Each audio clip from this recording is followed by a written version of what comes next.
ಎಲ್ಲರಿಗೂ ನಮಸ್ಕಾರ. ನಮ್ಮ ನಾಡಿನ ಮತ್ತೊಂದು ಆಡಳಿತ ವಿಭಾಗವೆಂದರೆ ಮೈಸೂರು ವಿಭಾಗ.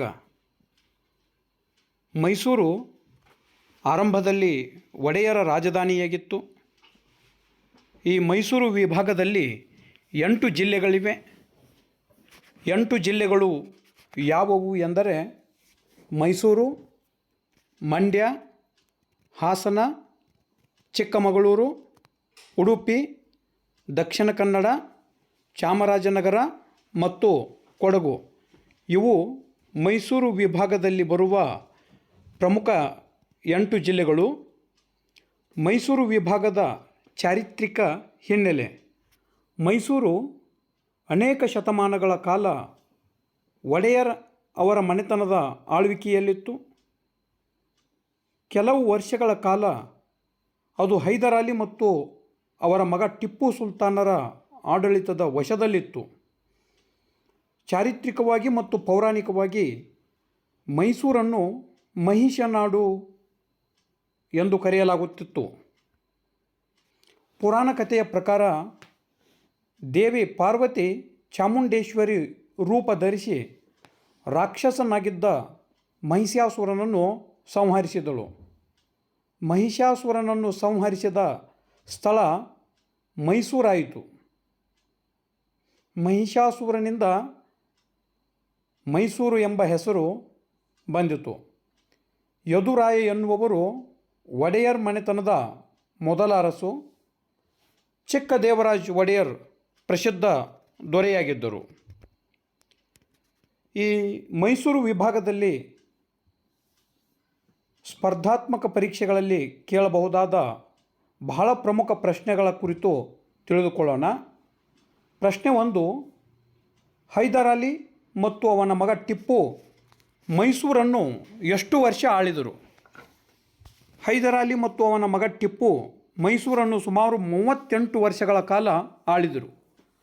1761ರಿಂದ 1799ರವರೆಗೆ 38 ವರ್ಷ ಆಳಿದರು. ಬ್ರಿಟಿಷರು ಮೈಸೂರನ್ನು ಯಾವಾಗ ತಮ್ಮ ವಶಕ್ಕೆ ತೆಗೆದುಕೊಂಡರು? 1831ರಲ್ಲಿ. ಬ್ರಿಟಿಷರು ಯಾವಾಗ ಒಡೆಯರ್ ವಶಕ್ಕೆ ಮೈಸೂರು ಆಳ್ವಿಕೆಯನ್ನು ನೀಡಿದರು?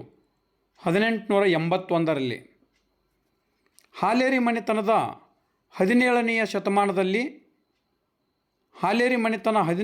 ಶತಮಾನದಲ್ಲಿ ಎಲ್ಲಿ ತನ್ನ ಆಳ್ವಿಕೆ ಪ್ರಾರಂಭಿಸಿತು? ಕೊಡಗು ಪ್ರದೇಶದಲ್ಲಿ ಹಾಲೇರಿ ಮನೆತನದವರು ತಮ್ಮ ಆಳ್ವಿಕೆಯನ್ನು ಪ್ರಾರಂಭಿಸಿದರು. ಹಾಲೇರಿ ಮನೆತನದ ರಾಜಧಾನಿ ಯಾವುದು? ಬಿದನೂರು. ಪ್ರಶ್ನೆ 6: ಕೊಡಗು ರಾಜ್ಯ ಕರ್ನಾಟಕದಲ್ಲಿ ಯಾವಾಗ ವಿಲೀನಗೊಂಡಿತು? 1956ರಲ್ಲಿ. ಕರ್ನಾಟಕದ ಕರಾವಳಿ ಪ್ರದೇಶವನ್ನು ಏನೆಂದು ಕರೆಯುತ್ತಿದ್ದರು? ಕರ್ನಾಟಕದ ಕರಾವಳಿ ಪ್ರದೇಶವನ್ನು ತುಳುನಾಡು ಎಂದು ಕರೆಯುತ್ತಿದ್ದರು. ನೆಕ್ಸ್ಟ್ ಪ್ರಶ್ನೆ: ದಕ್ಷಿಣ ಕನ್ನಡ ಮತ್ತು ಉಡುಪಿ ಜಿಲ್ಲೆಯಲ್ಲಿ ಆಳ್ವಿಕೆ ಮಾಡಿದ ಅರಸರು ಯಾರು? ದಕ್ಷಿಣ ಕನ್ನಡ ಮತ್ತು ಉಡುಪಿ ಜಿಲ್ಲೆಯಲ್ಲಿ ಆಳ್ವಿಕೆ ಮಾಡಿದ ಅರಸರು ಅಳುಪರು. ಪ್ರಶ್ನೆ 9: ಕರಾವಳಿ ಪ್ರದೇಶವನ್ನು ಬ್ರಿಟಿಷರು ಏನೆಂದು ಕರೆದರು? ಬ್ರಿಟಿಷರು ಕರಾವಳಿ ಪ್ರದೇಶವನ್ನು ಕೆನರಾ ಎಂದು ಕರೆದರು. ಪ್ರಶ್ನೆ 10: ಬ್ರಿಟಿಷರು ಕರಾವಳಿಯನ್ನು ಉತ್ತರ ಕನ್ನಡ ಮತ್ತು ದಕ್ಷಿಣ ಕನ್ನಡ ಎಂದು ಯಾವಾಗ ವಿಭಜಿಸಿದರು? ಬ್ರಿಟಿಷರು ಕರಾವಳಿಯನ್ನು ಉತ್ತರ ಕನ್ನಡ ಮತ್ತು ದಕ್ಷಿಣ ಕನ್ನಡ ಎಂದು 1860ರಲ್ಲಿ ವಿಭಜಿಸಿದರು. ದಕ್ಷಿಣ ಕನ್ನಡ ಜಿಲ್ಲೆ ವಿಭಜಿಸಿ ಯಾವಾಗ ಉಡುಪಿ ಜಿಲ್ಲೆಯನ್ನು ರಚಿಸಲಾಯಿತು? 1997ರಲ್ಲಿ ದಕ್ಷಿಣ ಕನ್ನಡ ಜಿಲ್ಲೆಯನ್ನು ವಿಭಜಿಸಿ ಉಡುಪಿ ಜಿಲ್ಲೆಯನ್ನಾಗಿ ರಚಿಸಲಾಯಿತು. ಮೈಸೂರು ವಿಭಾಗದಲ್ಲಿ ಅತಿ ಹೆಚ್ಚು ಮಳೆ ಪಡೆಯುವ ಜಿಲ್ಲೆ ಯಾವುದು? ಉಡುಪಿ. ಪ್ರಶ್ನೆ 13: ಬೆಂಗಳೂರು ವಿಭಾಗದಲ್ಲಿ ಅತಿ ಕಡಿಮೆ ಮಳೆ ಪಡೆಯುವ ಜಿಲ್ಲೆ ಯಾವುದು? ಮಂಡ್ಯ. ಭಾರತದಲ್ಲಿ ಮೊದಲು ಕಾಫಿಯನ್ನು ಎಲ್ಲಿ ಬೆಳೆಯಲಾಯಿತು? ಚಿಕ್ಕಮಗಳೂರು. ಉತ್ತಮ ತಳಿ ಟಗರುಗಳಿಗೆ ಹೆಸರಾದ ಜಿಲ್ಲೆ ಯಾವುದು? ಮಂಡ್ಯ ಜಿಲ್ಲೆಯ ಬನ್ನೂರು. ಫೇಲ್ ಸೈಟ್ ಫೇಲ್ಸೈಟ್ ಅದಿರು ನಮ್ಮ ದೇಶದ ಯಾವ ಜಿಲ್ಲೆಯಲ್ಲಿ ಮಾತ್ರ ದೊರೆಯುತ್ತದೆ? ಮೈಸೂರು. ಜೇನು ಕುರುಬರು ಅತಿ ಹೆಚ್ಚು ಜನಸಂಖ್ಯೆ ಹೊಂದಿರುವ ಜಿಲ್ಲೆಗಳು ಯಾವುವು? ಮೈಸೂರು ಮತ್ತು ಚಾಮರಾಜನಗರ ಜಿಲ್ಲೆಗಳಲ್ಲಿ ಜೇನು ಕುರುಬರು ಅತಿ ಹೆಚ್ಚಿನ ಸಂಖ್ಯೆಯಲ್ಲಿ ಕಂಡುಬರುತ್ತಾರೆ. ಪ್ರಶ್ನೆ 18. ಕೊರಗ ಬುಡಕಟ್ಟು ಸಮುದಾಯ ಯಾವ ಜಿಲ್ಲೆಯಲ್ಲಿ ಕಂಡುಬರುತ್ತದೆ? ದಕ್ಷಿಣ ಕನ್ನಡ ಮತ್ತು ಉಡುಪಿ ಜಿಲ್ಲೆಗಳಲ್ಲಿ ಕೊರಗ ಬುಡಕಟ್ಟು ಸಮುದಾಯ ಕಂಡುಬರುತ್ತದೆ. ಮಲೆಕುಡಿಯರು ಬುಡಕಟ್ಟು ಸಮುದಾಯ ಯಾವ ಜಿಲ್ಲೆಯಲ್ಲಿ ಕಂಡುಬರುತ್ತದೆ? ಕೊಡಗು. ಸೋಲಿಗರು ವಾಸಿಸುವ ಜಿಲ್ಲೆ ಯಾವುದು? ಚಾಮರಾಜನಗರ.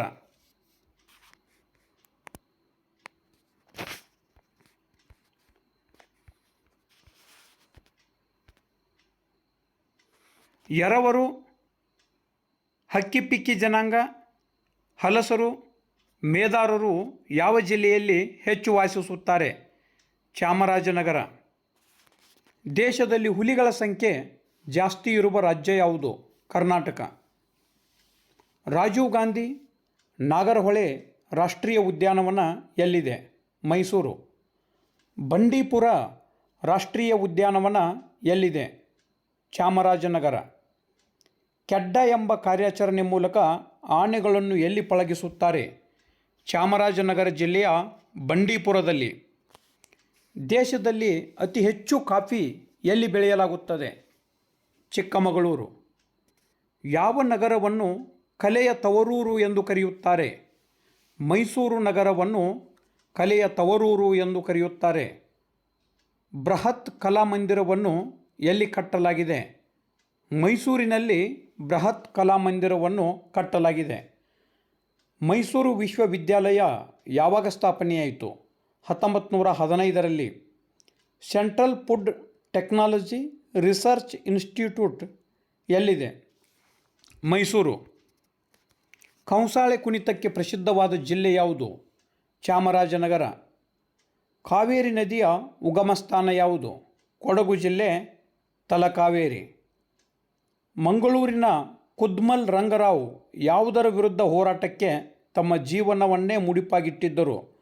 ಅಸ್ಪೃಶ್ಯತೆ ನಿವಾರಣೆಗೆ ಮಂಗಳೂರಿನ ಕುದ್ಮಲ್ ರಂಗರಾವ್ ಅವರು ಹೋರಾಡಿದ್ದರು. ಇದುವರೆಗೆ ನಾವು ಮೈಸೂರು ವಿಭಾಗದ ಬಹಳ ಪ್ರಮುಖ ಪ್ರಶ್ನೆಗಳನ್ನು ನೋಡಿದ್ದೇವೆ. ಧನ್ಯವಾದಗಳು.